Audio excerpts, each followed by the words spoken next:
The streets of Westfield were quiet as the early morning mist settled over the sidewalks. The small town had yet to wake, its doors still closed and its residents tucked away in warm houses. Among the silence, a lone figure moved through the empty streets, a Labrador retriever with a weathered coat and a weary gait. The dog was a regular sight for some in the neighborhood, though few could claim to know much about him. Most referred to him simply as the Stray. What set him apart wasn't just his calm demeanor but the tattered blanket he carried in his mouth wherever he went. The blanket, faded blue with frayed edges, seemed to hold some meaning to the dog. He never let it out of his sight, even as he scavenged for scraps or rested under a street lamp. This morning was no different. The Labrador trotted down Main Street, the blanket clutched firmly in his jaws. His eyes scanned the alleyways for discarded food, though he didn't stop long in any one place. He moved with purpose, as though he had somewhere to be. From behind the window of his diner, Ethan Harper watched the dog pass by. A volunteer at the local animal shelter, Ethan had been keeping an eye on the Labrador for weeks. "There he is again," Ethan murmured, sipping his coffee. "Who?" asked his coworker, Jen, who was setting up the counter. "The Stray with the blanket," Ethan said, nodding toward the window. Jen glanced outside and frowned. "I've seen him. Weird, isn't it? What's with the blanket?" "I don't know," Ethan said. "But it's not just for warmth. He's protecting it, like it's something important." Jen shook her head. "Poor thing. Has he let you get close?" "Not yet," Ethan admitted. "But I'm going to try again. He looks like he needs help." Later that day, Ethan grabbed a bag of dog treats and drove to the spot where he'd last seen the Labrador. It was a quiet cul-de-sac near an abandoned playground, a place the dog often used as a resting spot. Sure enough, the Labrador was there, lying beneath the rusted slide. The blanket was folded neatly beside him, its corners weighted down by the dog's paw. Ethan approached slowly, keeping his movements steady and his voice soft. "Hey, buddy," he said, crouching a few feet away. He reached into the bag and pulled out a treat, placing it on the ground between them. The dog's ears twitched, but he didn't move. His brown eyes watched Ethan warily, his body tense and ready to flee. "It's okay," Ethan murmured. "I'm not going to hurt you." The Labrador glanced at the treat, then back at Ethan. After a moment, he leaned forward, grabbed the treat quickly, and retreated to his original position. Ethan smiled. "Good boy. See?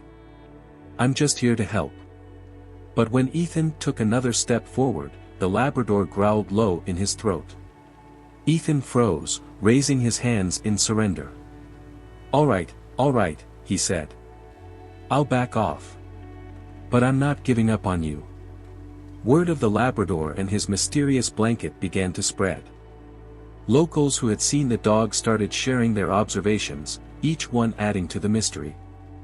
"I saw him by the grocery store last week," said one woman. "He was carrying that blanket like it was a treasure." "I think he sleeps with it," added another. "It's the only thing he seems to care about." As the days passed, Ethan grew more determined to uncover the truth. He started following the Labrador's movements, observing him from a distance.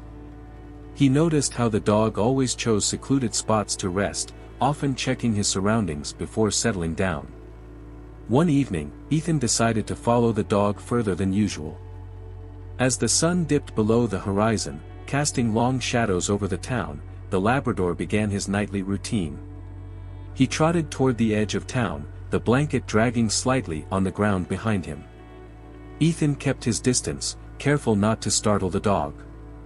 He followed him to an old storage shed on the outskirts of town, a place overgrown with weeds and long forgotten by most. The Labrador slipped through a broken panel in the shed's wall, disappearing into the darkness. Ethan approached cautiously, peering inside. The faint glow of his flashlight revealed a makeshift nest in the corner, scraps of fabric, dry leaves, and a blue blanket arranged neatly in a pile. But what caught Ethan's attention wasn't the nest itself.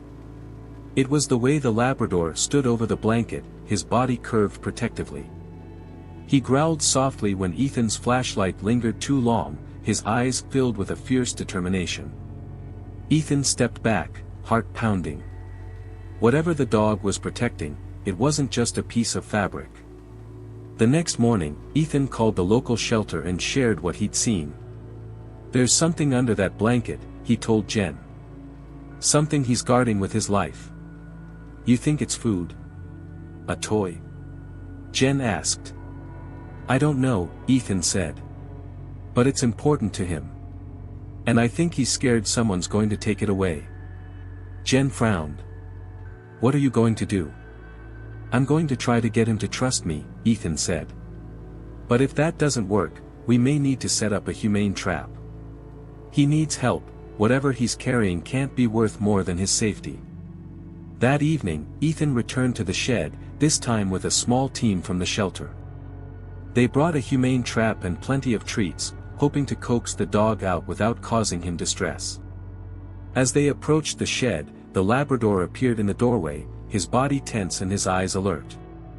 "It's okay, buddy," Ethan said, holding up a treat. "We're just here to help." The Labrador didn't move, his gaze shifting between Ethan and the blanket behind him. Ethan's heart ached as he saw the dog's exhaustion, the way his ribs showed through his fur, the faint limp in his step. "You don't have to do this alone," Ethan said softly. "Let us help you." The chapter ends with the Labrador retreating into the shed, leaving Ethan and his team outside, determined to find out what the dog has been guarding all along. Ethan stood outside the shed, the quiet night surrounding him like a heavy blanket.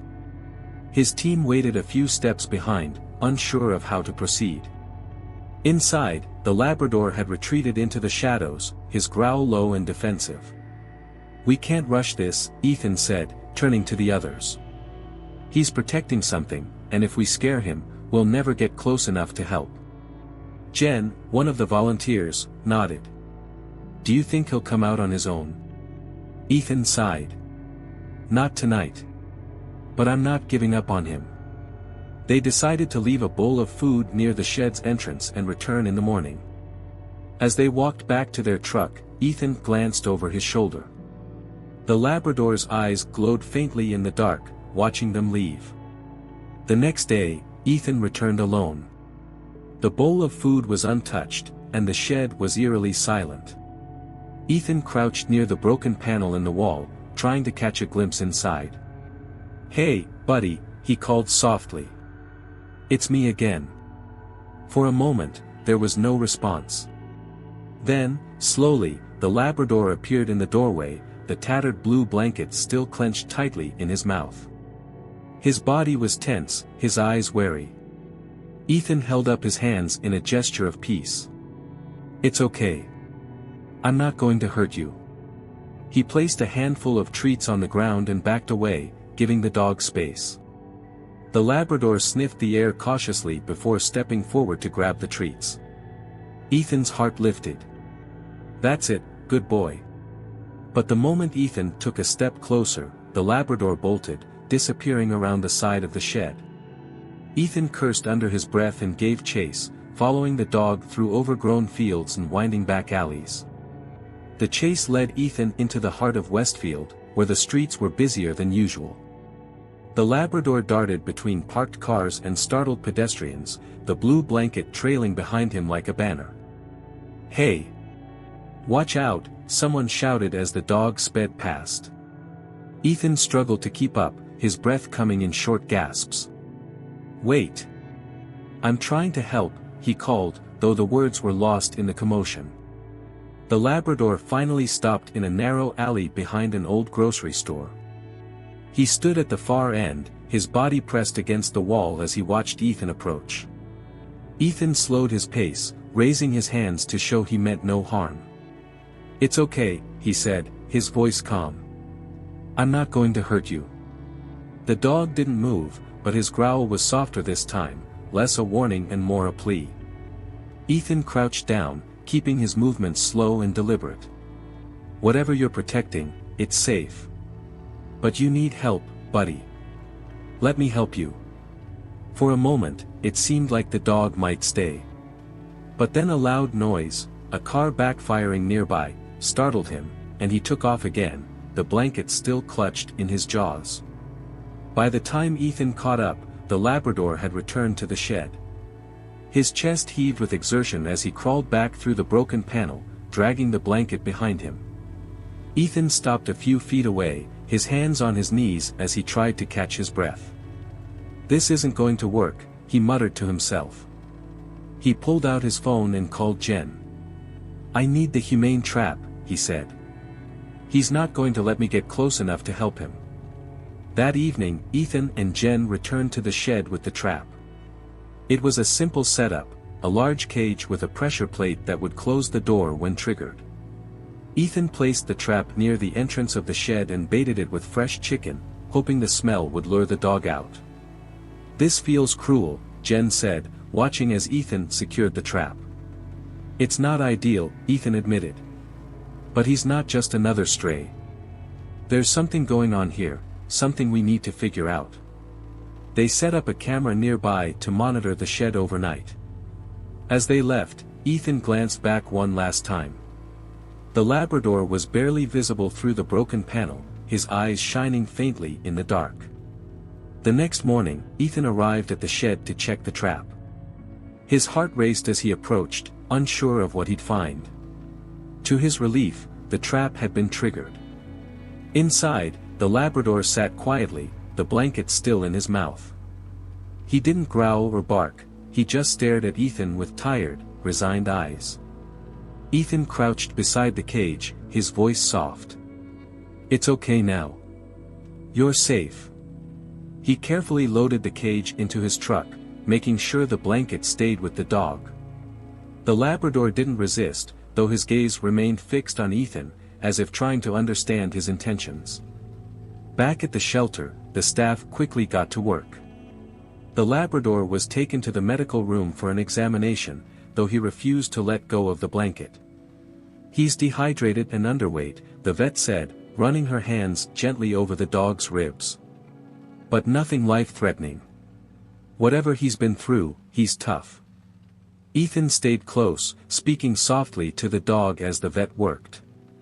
"You've been through a lot, haven't you?" he murmured. The Labrador's eyes softened slightly, though his grip on the blanket remained firm. "Let's see what he's been protecting," Jen said, reaching for the blanket. But the moment she touched it, the Labrador growled, his body tensing. "Easy," Ethan said, stepping in. "We'll take it slow." He knelt beside the dog, his voice calm and steady. "What's under there, buddy? Let us help you." The Labrador hesitated, his eyes darting between Ethan and the blanket. Finally, with a soft whine, he loosened his grip and allowed Ethan to take it.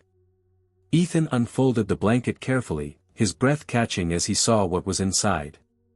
The chapter ends with Ethan staring in shock at the contents of the blanket, the room falling silent around him. Ethan's hands trembled as he unfolded the blanket, each layer revealing a glimpse of what lay inside. The room seemed to hold its breath, the soft hum of the shelter's fluorescent lights the only sound. Nestled in the center of the tattered fabric was a tiny figure, a newborn puppy. Its fur was damp, matted, and barely covered its frail, trembling body.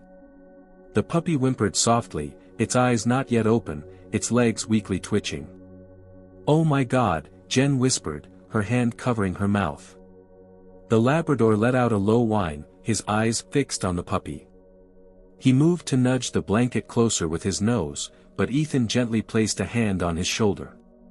"It's okay," he said softly. "We've got it now. You did good." The vet, Dr. Harper, immediately sprang into action, scooping the puppy into her hands and wrapping it in a fresh towel. "It's severely dehydrated and cold," she said, her tone professional but tinged with urgency. "We need to warm it up and get fluids into its system." The Labrador stood up, his body tense as he watched Dr. Harper carry the puppy to the examination table. He whined again, pacing slightly, his gaze darting between the table and Ethan. "He's not going to relax until he knows the pup is safe," Jen said, her voice hushed. Ethan crouched beside the Labrador, placing a reassuring hand on his back. "You've been taking care of this little one all on your own, haven't you?" he murmured. "But you don't have to do it alone anymore." Dr. Harper worked quickly, setting up a heating pad and administering fluids through a tiny syringe. The puppy let out faint cries as she worked, but its breathing began to steady. "It's a miracle this pup is alive," Dr. Harper said. "Without the Labrador keeping it warm, it wouldn't have made it through the night." Ethan felt a lump rise in his throat as he looked at the Labrador, who had finally stopped pacing but remained alert, his ears pricked toward the table. "You saved its life," Ethan said, his voice barely above a whisper. The Labrador's eyes met his, and for a moment, Ethan felt an unspoken understanding pass between them. As the puppy stabilized, the team began piecing together what might have happened. The Labrador's gaunt frame and the state of the blanket suggested he had been on the streets for weeks, possibly months. "Do you think the puppy is his?" Jen asked, glancing between the two. "It's possible," Dr. Harper replied. "But it's also possible he found the pup abandoned and decided to protect it." Ethan shook his head in disbelief. "Either way, he didn't just survive out there, he made sure this puppy did too. That takes an incredible amount of instinct and sacrifice." Jen nodded, her eyes glistening. "He probably went without food so the puppy could have a better chance. It's heartbreaking." The Labrador refused to leave the puppy's side. Even as the shelter staff tried to coax him away with fresh food and water, he remained by the table, his gaze never wavering. Ethan decided to set up a makeshift area in the medical room where the two could stay together. Using blankets and a large crate, Ethan created a cozy nest near the heating equipment. He carefully transferred the puppy, now wrapped in a clean towel, to the space. The Labrador followed immediately, lying down beside the crate and resting his head near the opening. "You're not going to let anything happen to it, are you?" Ethan said, crouching beside him. The Labrador blinked slowly, his body finally relaxing for the first time since arriving at the shelter. As the hours passed, the puppy began to show signs of improvement. It nursed from a bottle Dr. Harper provided, its tiny body regaining strength with each feeding. The Labrador watched intently, his ears perking up at every soft sound the puppy made. Ethan stayed late into the evening, sitting cross-legged on the floor beside the crate. He spoke softly to the Labrador, recounting stories of other rescues and how they'd found homes. "You've got the heart of a hero, you know that?" Ethan said. "And we're going to make sure you both get the second chance you deserve." The Labrador, as if understanding, shifted closer and let out a deep sigh, his eyes closing in contentment. Over the next few days, the bond between the Labrador and the puppy became even more evident. The Labrador cleaned the puppy with gentle licks and nudged it toward the bottle during feedings. His protective instincts extended to anyone who entered the room, his eyes following every movement with calm vigilance. The shelter staff began calling the Labrador Guardian, a name that seemed to suit him perfectly. "He's more than just a stray," Jen said one afternoon as she watched Guardian nuzzle the puppy. "He's a caretaker, a protector." Ethan smiled. "And one of the bravest dogs I've ever met." One morning, as Ethan prepared to take Guardian and the puppy outside for some fresh air, he noticed something unusual. Guardian was limping slightly, his movements stiff. "Hey, what's going on, buddy?" Ethan knelt down, examining the dog's leg. A faint scar ran along his flank, one that hadn't been visible before. Dr. Harper took a closer look. "This looks like an old injury," she said. "Probably from before he was on the streets. He might have been hit by a car or had a bad fall." Ethan's brow furrowed. "So he's been through even more than we thought." Guardian licked Ethan's hand as if to reassure him, his tail wagging faintly. As the days turned into weeks, the puppy grew stronger and more playful, often tumbling over Guardian's paws as it explored its surroundings. Guardian, despite his stoic nature, seemed to relish these moments, his tail wagging whenever the puppy pounced on his tail or nipped at his ears. The shelter staff couldn't help but marvel at the transformation. "They're like a little family," Jen said one afternoon, snapping a photo of the two curled up together. Ethan nodded, a smile spreading across his face. "They are. And we're going to make sure they stay together, no matter what." The chapter ends with Ethan sitting beside Guardian and the puppy, watching as they nap peacefully in the warm afternoon light. In his heart, Ethan knows their journey is far from over, but for the first time, it feels like hope is finally within reach. The days at the shelter settled into a quiet rhythm as Guardian and the puppy, now affectionately named Hope, began their recovery. Guardian's watchful presence never wavered, and Hope, with her growing curiosity, seemed to thrive under his care. Ethan arrived early each morning, bringing breakfast for the pair. Guardian always waited patiently as Ethan set down the food, but Hope had become bolder, stumbling toward the bowl with unsteady legs. She nuzzled into Guardian as she ate, her tiny tail wagging enthusiastically. "You've got your hands full with this one," Ethan joked, scratching behind Guardian's ears. The Labrador responded with a soft wag of his tail, his gaze focused on Hope. As the shelter staff grew more attached to the duo, so did the community. News of Guardian and Hope's story had spread, and people began stopping by to ask about them. Some brought blankets, toys, and even donations to help with their care.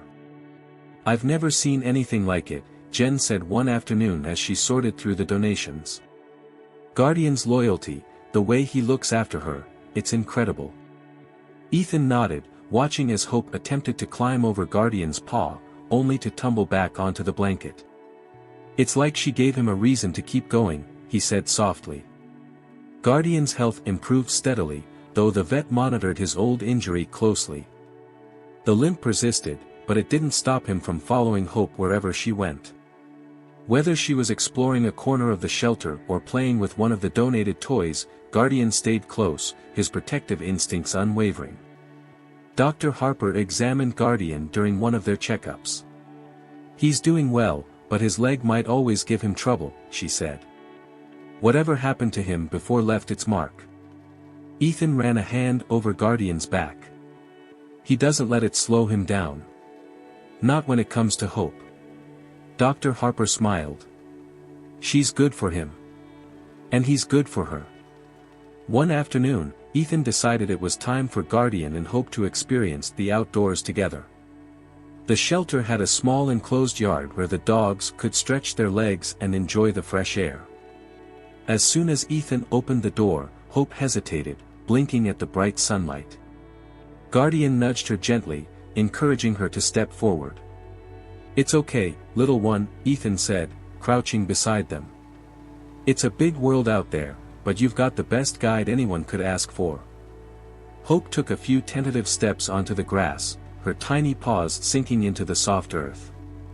Guardian followed close behind, his tail wagging as he watched her explore. For the next hour, the two played in the yard, Hope chasing after Guardian's tail while he occasionally dropped to his belly, allowing her to climb over him. Ethan couldn't help but laugh at their antics, his chest filling with a warmth he hadn't felt in years. As the weeks passed, Hope's playful energy became contagious, lifting the spirits of everyone at the shelter. She had grown stronger, her fur now shiny and her eyes bright with mischief. Guardian, though still reserved with strangers, had softened noticeably. He allowed the shelter staff to pet him more often and even wagged his tail when children visited. But despite their progress, Ethan couldn't ignore the growing attachment he felt toward them. Guardian's quiet strength and Hope's boundless energy had worked their way into his heart. "They've become a part of the shelter," Ethan told Jen one evening as they closed up. "But I keep thinking, they deserve a real home.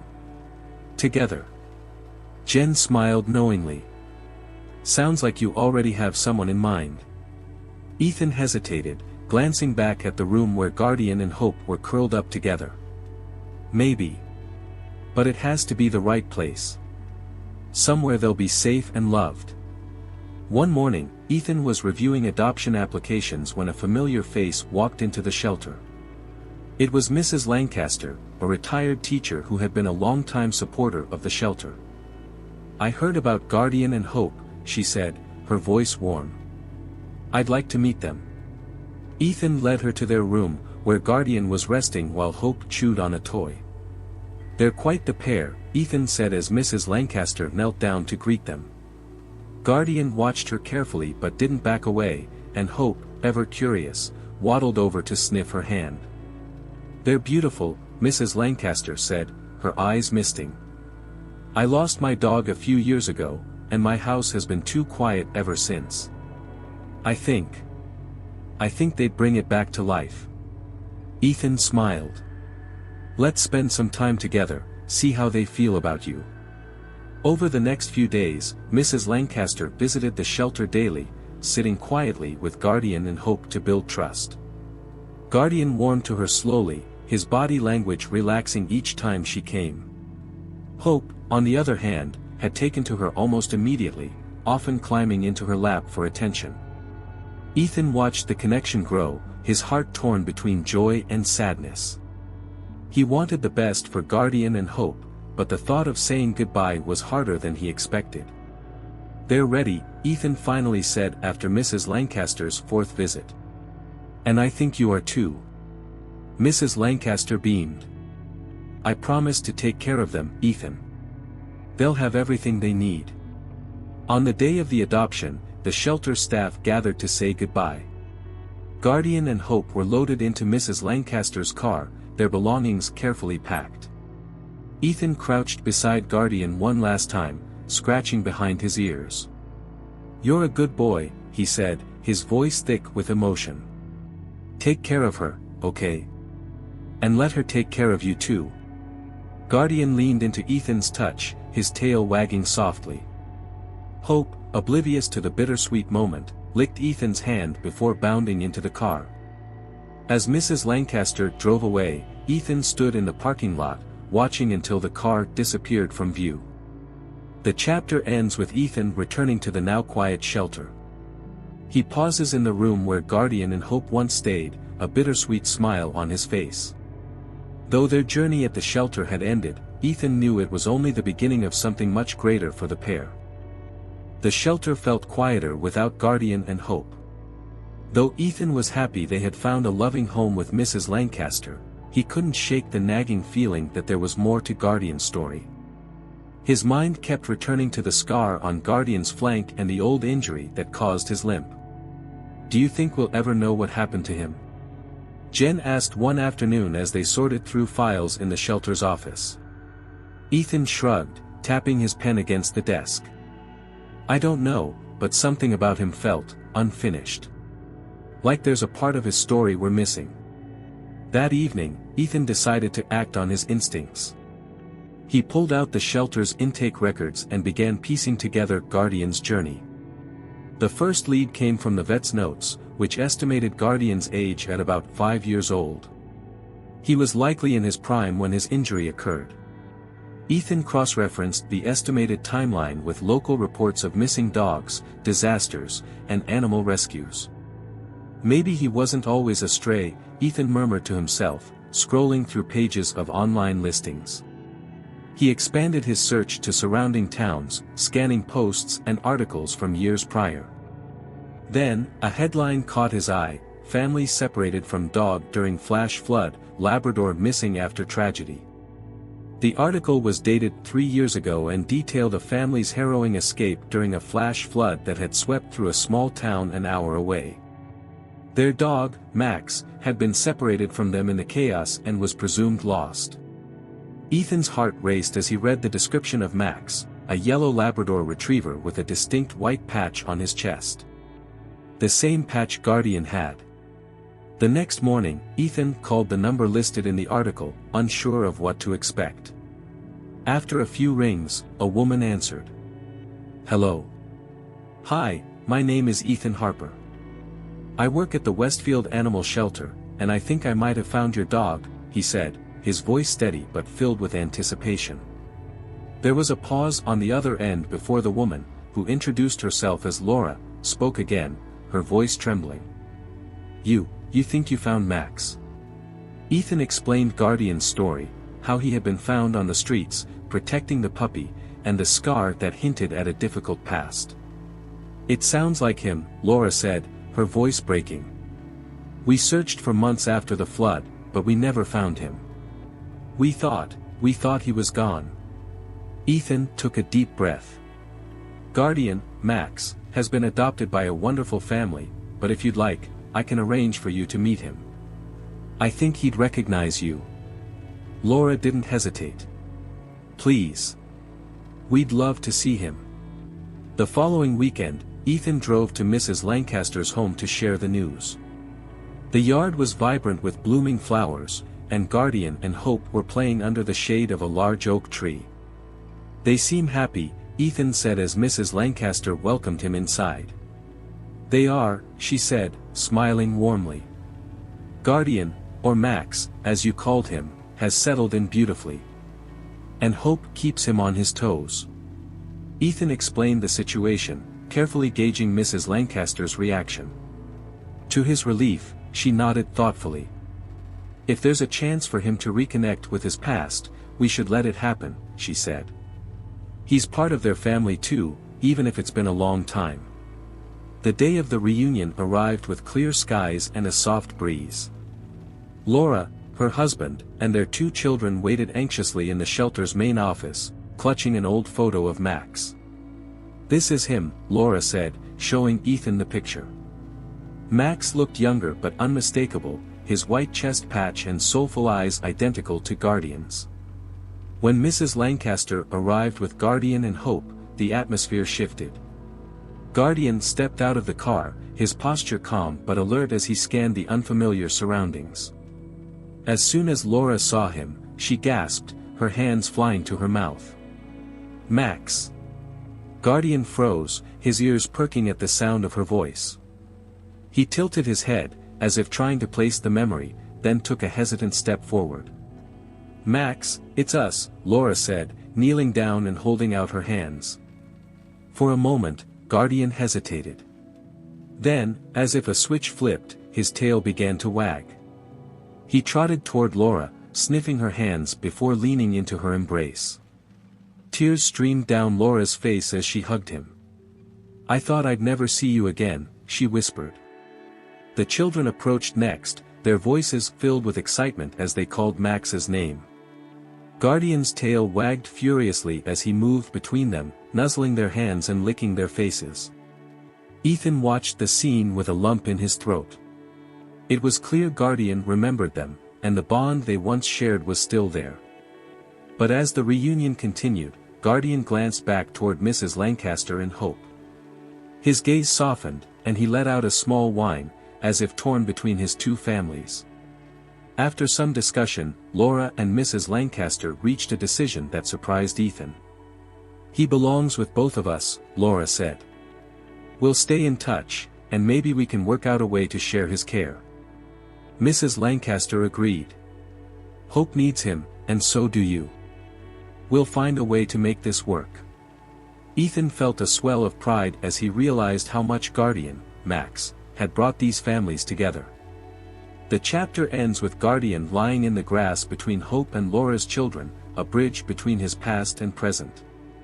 Ethan snaps a photo of the moment, knowing it captures something truly special, a story of resilience, love, and the power of second chances. Guardian, now known as Max once more, quickly adjusted to his unique arrangement between 2 families.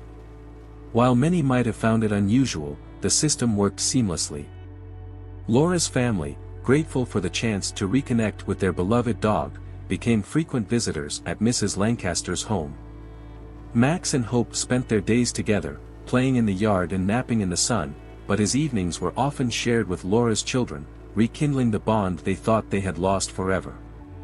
Ethan watched from the sidelines as the transition unfolded, ensuring that Max's well-being remained the priority.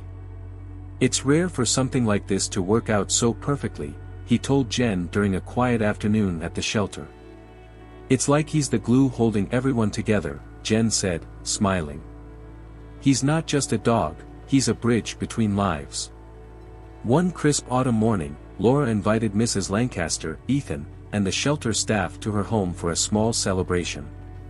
It had been a few months since Max's reunion, and she wanted to thank everyone who had played a part in bringing him back into her life. The backyard was decorated with string lights and a long table filled with food and drinks. Hope, now a spunky and energetic pup, darted between the guests, chasing leaves and occasionally tackling Max in playful ambushes. Max, ever patient, indulged her antics, letting her gnaw at his ears before gently nudging her away. "He's like a father to her," Laura said as she stood beside Ethan, watching the two dogs interact. "It's amazing to see how much he's changed. He's happy again." Ethan smiled, his chest swelling with pride. "He's come a long way. So have you." As the afternoon wore on, Laura's husband brought out a photo album filled with memories of Max before the flood. The kids pointed excitedly at the pictures, recounting stories of how Max used to fetch sticks, swim in the lake behind their old house, and curl up on the couch during movie nights. "I didn't think we'd ever make new memories with him," Laura admitted, her voice thick with emotion. "But now we're making even better ones." Mrs. Lancaster nodded, resting a hand on Laura's shoulder. "And Hope has him to thank for being here at all. He saved her life." Ethan chimed in, his voice steady. "And in a way, she saved his too. Taking care of her gave him a reason to keep going." The group fell silent for a moment, the weight of the journey sinking in. It was a testament to resilience, not just for Max, but for everyone involved. Later that evening, as the sun dipped below the horizon, Laura's children gathered in the yard with Max and Hope. They played a game of fetch, the laughter of the kids mingling with the excited barks of the dogs. Ethan found himself sitting beside Mrs. Lancaster, a cup of warm cider in hand. "Do you think he remembers everything?" she asked softly. Ethan nodded. "Dogs are incredible that way. They might not dwell on the past like we do, but they don't forget. You can see it in the way he looks at you and Laura's family. He knows he's loved." Mrs. Lancaster smiled. "It's funny, isn't it? How something so simple, a dog with a blanket, ended up changing all our lives." The next day, Ethan decided to follow up on an idea that had been forming in his mind. He gathered a few photos of Max and Hope, along with a detailed account of their story, and submitted them to a national magazine focused on animal rescues. A few weeks later, Ethan received a phone call from the editor. "This is one of the most heartwarming stories we've ever come across," the editor said. "We'd love to feature it in our upcoming issue." When the article was published, it quickly went viral, touching the hearts of readers across the country. Donations poured into the shelter, along with letters from people inspired by Max and Hope's story. "You've started something big," Jen said as she sorted through the mail. "People want to help. They want to make a difference." Ethan couldn't hide his smile. "It's all thanks to Max. He showed us what's possible when you don't give up." As the months passed, the shelter saw an increase in adoptions, and Ethan couldn't help but think of Max every time a dog found its forever home. One evening, while sitting in his office, Ethan received a text from Laura. It was a photo of Max and Hope lying side by side on the couch, their heads resting on Laura's youngest child. The caption read, "Family means everything." Ethan stared at the photo for a long moment, his heart full. The chapter concludes with Ethan visiting Mrs. Lancaster's home for one of his regular check-ins. Max greeted him at the door with a wagging tail, and Hope bounded up beside him, her excitement impossible to contain. Ethan crouched down, scratching both dogs behind their ears. "You're doing good, Max," he said softly. "You're doing real good." Max leaned into Ethan's hand, his eyes bright and trusting. It was clear that Max's journey had come full circle, not just from the streets to a loving home, but from loss to purpose, and from heartbreak to healing. It was a quiet morning at the Westfield Animal Shelter, the kind of morning that usually signaled a calm day ahead.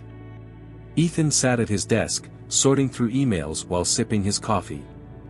The story of Max and Hope had left a lasting impact, and even months later, messages of support continued to pour in. One email caught Ethan's attention. It was from a rescue organization based in a neighboring state. The subject line read, "Inspired by Max and Hope." Ethan opened it eagerly and began reading. Dear Ethan, we read about Max and Hope's incredible story and were deeply moved by their journey. It inspired us to launch a new initiative aimed at pairing senior dogs with vulnerable puppies, creating bonds that help both heal from trauma.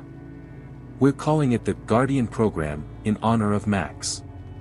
Thank you for sharing their story and showing the world the transformative power of love and resilience. Sincerely, Sarah Wheeler, founder, Second Chances Rescue. Ethan leaned back in his chair, a smile spreading across his face. The ripple effect of Max and Hope's story had reached far beyond Westfield, touching lives in ways he hadn't anticipated. The shelter had changed since Max and Hope arrived. Not only had adoptions increased, but the community had become more involved in supporting rescue efforts. Volunteers signed up regularly, donations flowed steadily, and local businesses began partnering with the shelter to host events. Jen walked into Ethan's office carrying a box of dog toys donated by a local pet store. "You've seen this, right?" she said, holding up a flyer. Ethan took the flyer and scanned it. It advertised a community event called Pause and Purpose, featuring games, food trucks, and adoption opportunities. At the bottom, in bold letters, it read, "Inspired by Max and Hope's story." "I didn't even know they were planning this," Ethan said, shaking his head in amazement. Jen grinned. "You've created a movement, Ethan. People want to be part of something bigger." At the event, the shelter set up a booth displaying photos of Max and Hope alongside a timeline of their journey. Families stopped by to read the story, many of them tearing up as they learned about the dog who had sacrificed so much for a tiny life. Ethan noticed a young boy standing in front of the display, his hand clutching a leash attached to a scruffy-looking terrier mix. The boy's mother stood behind him, gently nudging him forward. "Go on," she said. The boy approached Ethan shyly. "Is it true?" he asked. "That Max saved the puppy?" Ethan crouched down to meet the boy's eyes. "It's true," he said with a smile. "Max didn't just save her life, he gave her a family." The boy nodded solemnly, then glanced at his dog. "Do you think my dog would do that for me?" Ethan chuckled. "I think your dog already does, in his own way. Dogs are good at taking care of the people they love." The boy grinned, his confidence growing. "I'm going to take good care of him too," he said before running back to his mother. Meanwhile, Max and Hope continued to thrive in their shared home. Mrs. Lancaster often sent updates, her messages filled with stories of their antics and milestones. One video, which Ethan watched repeatedly, showed Hope learning to fetch. She bounded after a tennis ball, tripping over her own paws in her excitement. Max followed close behind, his steady presence encouraging her to keep trying. When she finally brought the ball back, Max gave her a gentle nudge, as if to say, "Well done." As the weeks turned into months, Ethan received an invitation from the rescue organization that had started the Guardian Program. They wanted him to speak at their annual fundraiser, sharing Max and Hope's story to inspire more support for their mission. On the day of the event, Ethan stood in front of a packed room, a slideshow of photos playing behind him. He began with the moment he first saw Max carrying the blanket, weaving a narrative that held the audience captivated. "Max didn't just save Hope's life," Ethan said, his voice steady but emotional. "He reminded us of what it means to protect and nurture, even when the odds are against you. He showed us that love can be a force of survival, and that sometimes, the ones who need saving the most end up saving us too." The room erupted into applause as Ethan stepped back from the microphone. After the event, Ethan returned to Westfield feeling renewed. The shelter was bustling as always, but it carried a new energy, a sense of hope and purpose that Max and Hope had ignited. One afternoon, while taking inventory in the supply room, Ethan heard a familiar bark. He walked out to the front desk and found Mrs. Lancaster standing there with Max and Hope in tow. "We were in the neighborhood," she said with a wink. Hope bounded toward Ethan, her tail wagging furiously. Max followed at a slower pace, his eyes lighting up when he saw Ethan. "Well, look who it is," Ethan said, crouching to greet them. "You didn't forget about me, did you?" Max leaned into Ethan's touch, his tail thumping softly against the floor. The chapter closes with Ethan sitting in the shelter's yard, watching as Max and Hope play together in the grass. The sun sets behind them, casting a warm glow over the scene. Ethan smiles to himself, knowing that Max and Hope's story isn't just a tale of survival, it's a legacy of love, resilience, and the unbreakable bonds that connect us all. Months turned into a year, and Max and Hope's story continued to ripple through the community and beyond. Their journey had become more than just a tale of survival, it had grown into a movement.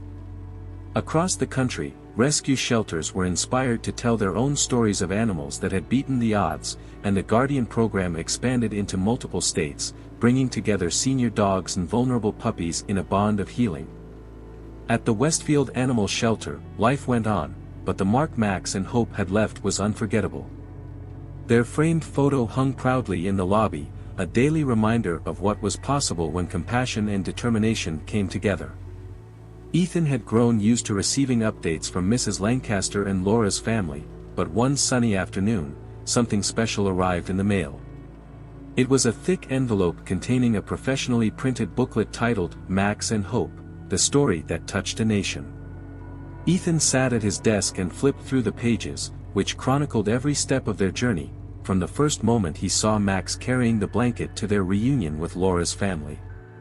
The booklet was filled with photos, including some he had never seen before, Hope napping on Max's paw, Laura's children cuddling with him on the couch, and Mrs. Lancaster walking both dogs through a field of wildflowers. At the end of the booklet, a short note was printed in bold lettering. To Max, whose courage inspired us, and to Hope, whose spirit reminded us to keep going. May their story continue to bring light to those who need it most. Ethan smiled, his chest swelling with pride. 1 week later, Ethan received a call from the mayor's office. "We'd like to honor Max and Hope with a plaque in the town square," the assistant explained. "Their story represents the kind of resilience and love that brings people together." The ceremony was scheduled for early spring, and by the time the day arrived, the town square was packed with people. Families brought their pets, local vendors set up booths, and a small stage was decorated with banners bearing Max and Hope's names. Ethan stood in the crowd, watching as Mrs. Lancaster and Laura's family arrived with Max and Hope.